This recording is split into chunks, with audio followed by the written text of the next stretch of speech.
Hi everyone, it's Simon Keeling here and it's weatherweb.net on Wednesday the 7th of January. This is your look ahead and some very windy weather ahead, as you probably have gathered over the next couple of days. These are forecast wind gusts from the GFS model for Thursday evening overnight into the early hours of Friday morning.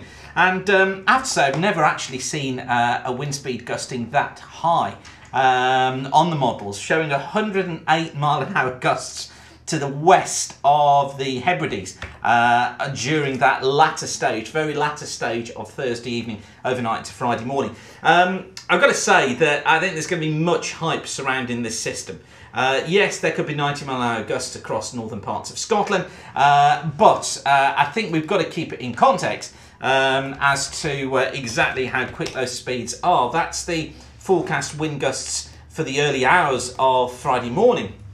And again, you can see there strong wind speeds. I think we've got to talk about 90 mile an hour across northern Scotland, probably 70 to 80 miles an hour across the eastern parts of Scotland and into northeastern England. But I think the thing to stress here is these sort of wind speeds are not unusual for northern and eastern Scotland at this time of year. Or sorry, I should say for northern Scotland at this time of year. They do get battered by winds up there. And I do think that probably there will be damage, but it's going to be to power lines, it's going to be to infrastructure of transport. That's going to be the main impact, I think, through Friday. And I think unusually, probably, it'll be the east parts of Scotland that then go into the stronger winds through the early hours of Friday morning, and the far northeast of Scotland as well, far northeast of England as well. And I think that will be quite unusual because there we're going to be seeing gusts of 80 to 90 miles an hour. It's short-lived, it's not going to last very long, it'll clear away quite quickly, and then we'll find the winds coming back in once again during the day on Friday, but not as strong as the ones that we'll see overnight Thursday to Friday. So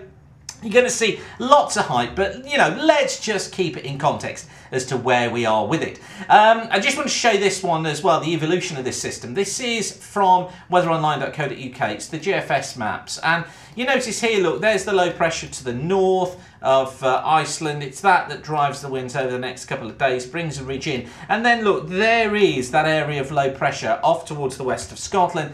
It drives its way eastwards overnight into the early hours of Friday morning. There, those storm force winds going eastwards, they clear away, and then we pick up a windy spell of weather towards the end of Friday, lasting into Saturday. And incidentally, this cold air outbreak here waiting to come in as well through the course of Saturday behind the cold front. And I think that really sets the scene for the weather of the coming week or so.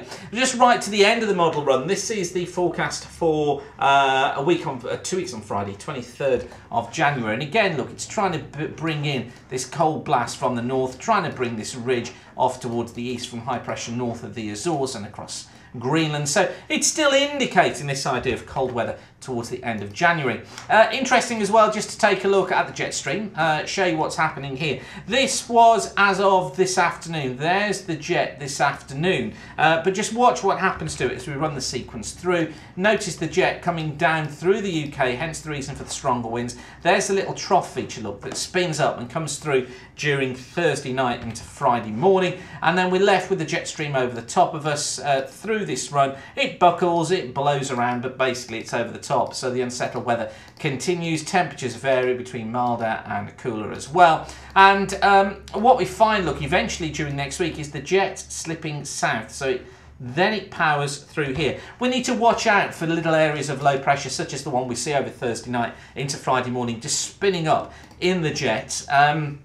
We'll get a few days' notice, but don't be surprised if just about anywhere gets hit by those strong winds. And then towards the end of the period, look, as we're getting into Thursday the 15th, the jet buckles away down towards the south. We're on the cold side of it then, and into next week.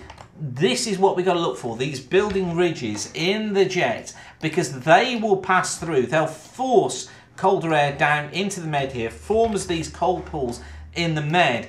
Those are the features that will change the pattern, and it's those that we've got to look for cooler weather getting in. So it's trying its best to get some cooler weather in, although I have to say from the longer ranges today, they're not quite as cool as they were. MGO picks up quite nicely on it. Look, this is the MGO from the CFS. Brings us through phase 5 and phase 6, which are the unsettled phases, quickly through phase 7, where we see a ridge building, and then through phase 8 towards the end of the month, where we pick up a milder, usually a milder south-southwesterly flow. So actually the CFS is indicating that during this period here, from around the 23rd through to the 27th, although we've got high pressure in, it's coming in on a southerly. So it tries to get milder air going. So it doesn't back up our idea of colder air. However, if we then look at the CFS forecasts, this is the forecast 7th of January to the 13th. Here's the jet look building across the country during week 1. So that's during this week. Week 2 looking like this. Ridge over the states, trough in the Atlantic. Look, excuse me, there's the jet coming through the UK. Cooler air getting into the back all the time here. This strengthening that jet off. So it does show the pattern development that we're expecting to see.